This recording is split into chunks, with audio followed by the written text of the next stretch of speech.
Afternoon, Saturday night, I went out with my homeboys. I had a couple of beers. 2 turned to 4, 4 turned to 8. I picked up the phone. I called my cocaine dealer. I said, meet me out. He said, I can't meet you out.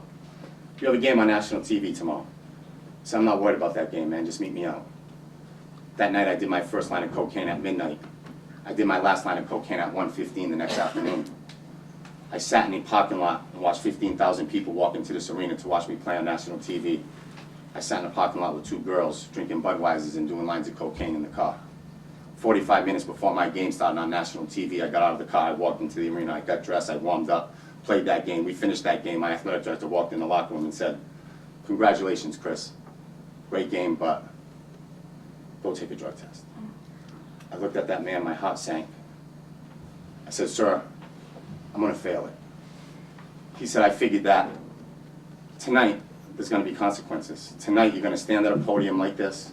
You're going to look into the cameras of ESPN and all local news outlets, and you're going to say at 21 years old, you have a serious cocaine addiction that you haven't dealt with. And in order for you ever to play at Fresno State again, you're jumping on a plane, you're going to Salt Lake City, Utah, to this really nice treatment center. You're going to do 28 days, you're going to complete the program, you're going to get back on the plane, and I'm going to let you play your senior year.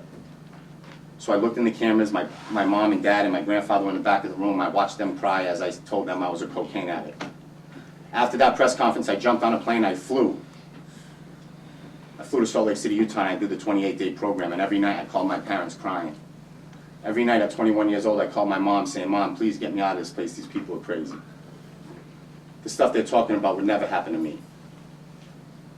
My mom would hang up the phone every night crying, and she said, you have to complete the program. I did the program. 28 days later, I jumped on a plane. I went back to Fresno, California. I played my senior season. In my senior season, my wife got pregnant with little Chris. I got married. And at the end of my senior season, I was drafted by the Denver Nuggets, the 3rd pick in the 2nd round. The decision I made on that Saturday night to jump into cocaine cost me $6 million. When I landed in Denver, I walked into a locker room with guys like Chauncey Billups, Nick Van Exel, Antonio McDyess. And they pulled me aside and they said, Chris, man, we've seen you on 60 Minutes. We've seen you in Rolling Stone magazine. We know your history. It's not going to happen on our watch. We're going to treat you like a little brother. We're going to make sure you take full advantage of this opportunity.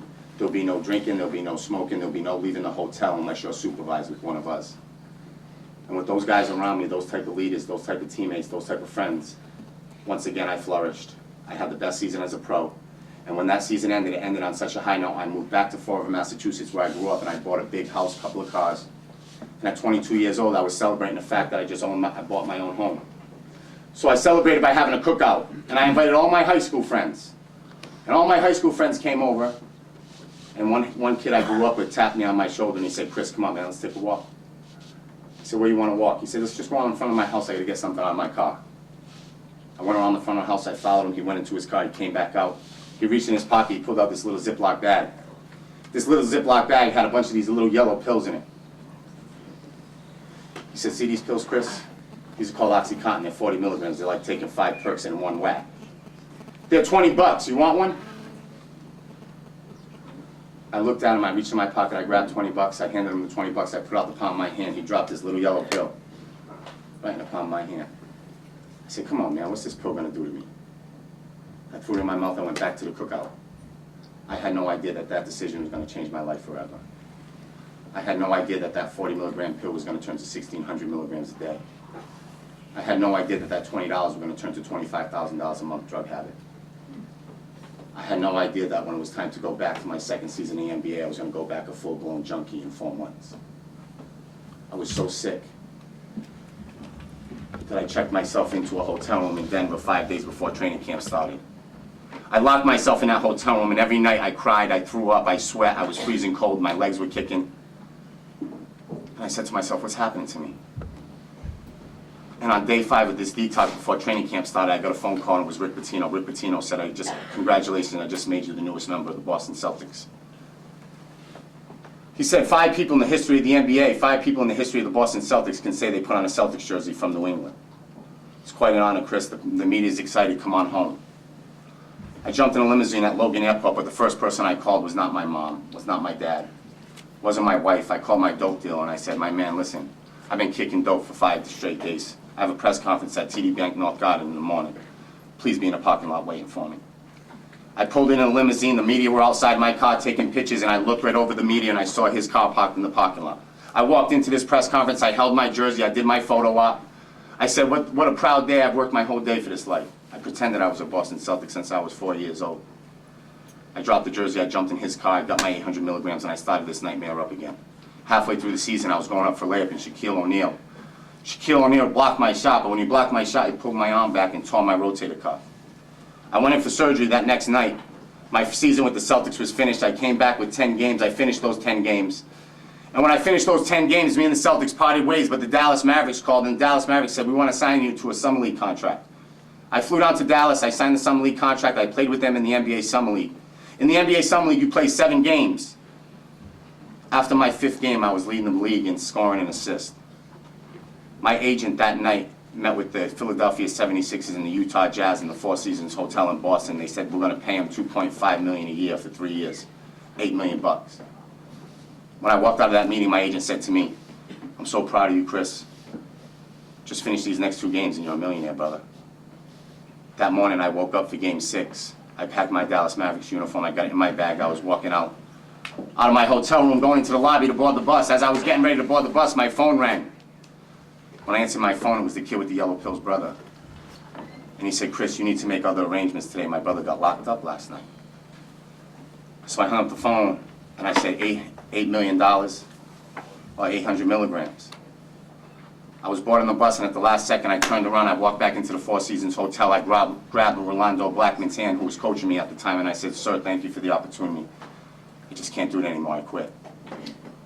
I walked away for $8 million for 800 milligrams. I jumped in my car, I drove to Fall River, I copped my dope. Once I copped my dope, I jumped back on the phone and I called the Dallas Mavericks and I said, please give me a second chance. And they said, we don't do second chances here, Chris. In the NBA Summer League, there's teams from all over the world that watch you play basketball. And this team from Bologna, Italy, the #1 team in Europe, called me up and said, we're going to pay you $50,000 a month cash, no tax, 2 beautiful cars for you and your wife, a beautiful home. Bring your son over, we'll put him in school. I jumped on a plane 2 days later. In my luggage, I smuggled 380s. And I said to myself, every day I'm going to cut my milligrams down. Every day these milligrams are going to go down, and after 3 months I'll shake myself for this monster that's been choking me out for the last 2 years. Unfortunately, OxyContin don't play that game. And after 3 weeks I was done with the 380s. I woke up sick one morning. I looked at myself in the mirror and I said, I'm an NBA basketball player, I'm a European basketball player, I'm making $50,000 a month with a wife and a child. I got 2 options, get help or get high. I jumped in my car, I drove to the train station, I sat at the train station, I watched this man get off a park bench and serve cars as they pull up. I watched him for a half hour and I said, it's my turn. I stop my car, I pull up, this Italian man walks up to my window. When he gets to my window, I can't say Oxy's in Italian. I can't say perks. All I could think of at 24 years old was to roll up my sleeve and point. I pointed to my veins and the man went, yes. I kicked open the door, he sat in my seat, I drove down, we pulled down an alley. He looked at me one more time because I was in a brand new Audi. And he said, you sure you want heroin? And I said, yes. He reached in his mouth. He grabbed the string that was tied to his tooth. And he started pulling up this string slowly. And as he's pulling up the string, I'm seeing these little balloons of black tar heroin pop up. And when he gets to the bottom of the string, he flips it out and he says, how many do you want? And I said, I want all of them. So he ripped the string off his tooth, handed it to me, reached in his pocket, pulled out his balloons, pulled out a spoon, pulled out a needle, put it on my dashboard and started cooking heroin. At 24 years old, I had never seen heroin. 24 years old, I'd never seen a needle. He sucked up the needle in the syringe, he sucked up the dope in the syringe, looked at me and told me to roll up my sleeve. At 24 years old, I rolled up my sleeve, I sat in my car, I let this Italian man stick a needle in my arm and shoot me up. 6 years earlier, I walked into a room like this and said, my dad's a politician, my mom's in corporate America. Never happened to me. Impossible. Now I'm sitting in an alley banging dope in Bologna, Italy. Halfway through the season, my coach showed up at my doorstep and said, we have training camp in the mountains. I looked at my coach and I said, my man, if you're going to the mountains, best of luck, I quit. You can keep your $50,000 a month, you can keep the 2 cars, you can keep the house, and I know what the contract says. I gotta write you a check for $75,000 if I break it, so give me a second. I'll go get my checkbook, take my 75 G's, because the guy with the string don't live in the mountains, and I can't go without him. I packed my bags, and for the next 4 months, I lived in the suburbs in Portsmouth, Rhode Island. And for the next 4 months, I woke up every morning, I drove to the same Dunkin' Donuts, and I met the same dope deal, and I spent the same amount of money every single morning. And every single morning, I'd sit in my car, I'd get high, I'd kick my seat back, I'd wait 10 minutes, I'd jump in the drive-thru, I'd order munchkins for my kids, and I'd walk through my door like everything was great. Except this day, when I did it, I felt a feeling I had never felt. And as soon as I did it, thank God I started my car and jumped in the drive-thru. Because the next thing I remember is glass hitting me in my face, 2 police officers shaking me in my seat, another police officer smashing my other window out to put my car in park. As soon as they got my car in park, they grabbed me by my shirt, ripped me out, and laid me down on the cement. I looked up at these 2 police officers, and I saw all kinds of people around me, and I said, "Officer, what's the problem?" He said, "Christopher, are you serious? What's the problem, my man?" He said, "Look at your arm." I looked down to my right, my arm was covered in blood, and there was a needle hanging out of it. And he said, "You just overdosed, son, that's the problem. And when you overdosed, we brought you back to life, but you hit that woman in front of you." So they picked me up off the ground, they cuffed me, they shackled me, they put me in the ambulance, they brought me to the hospital, they transferred me to jail. I bailed out 6 hours later. When I bailed out of jail, I didn't call my wife, I didn't call my kids, I didn't call my mom and dad. I called that same dude I met in the parking lot that morning. That's how sick this monster is. The next country that would take me was Istanbul, Turkey. Istanbul, Turkey is punishable by life in prison if you smuggle drugs into their country. I hopped on a plane, I went to Istanbul, and I said to myself, I found dope in New York, Bologna, Boston, Fall River, I'll find it in Istanbul. So I hit the streets and walked through the baddest neighborhoods in Istanbul, the only white guy within hundreds of miles. And every night they said to me, no. And every night I went back to my hotel room, I cried, I kicked dope, and I drank as much whiskey and vodka as possible to knock myself out.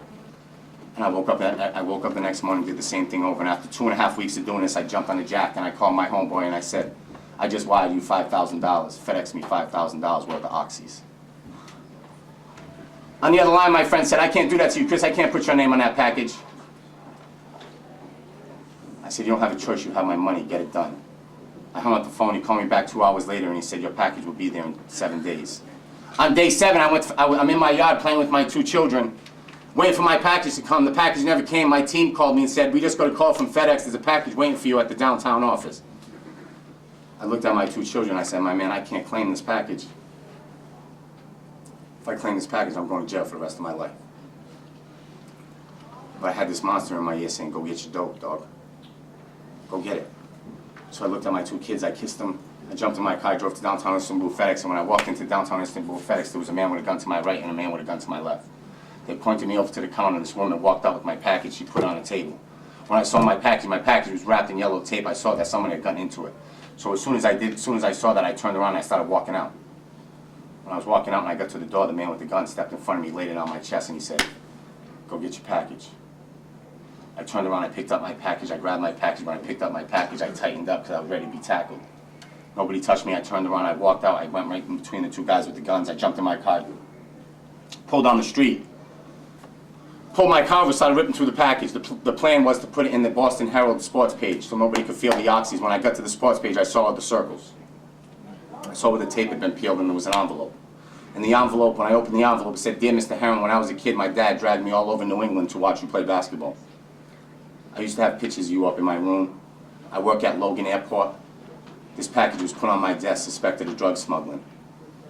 When I saw that you were smuggling drugs into the country of Istanbul, the country of Turkey, I had a dilemma, put you in jail for the rest of your life or give you a break. As you can see, I gave you a break. Get yourself some help, if not for you, for your kids." I threw that package out the window. I drove to downtown Istanbul. I sat on that street corner for 9 hours. Finally, after 9 hours, this prostitute felt so bad for me, she brought me up into her apartment and sold me heroin. The next day, I kept that woman on the side of me for the next 9 months. After I got done playing in Istanbul, I moved right to Warsaw, Poland. I had been there for 2 months after that season. I'm there for 2 months, and the team looked at me and said, "You're no good, son. Your highlight tape's a fraud. Your agent's a liar, and we're sending you home."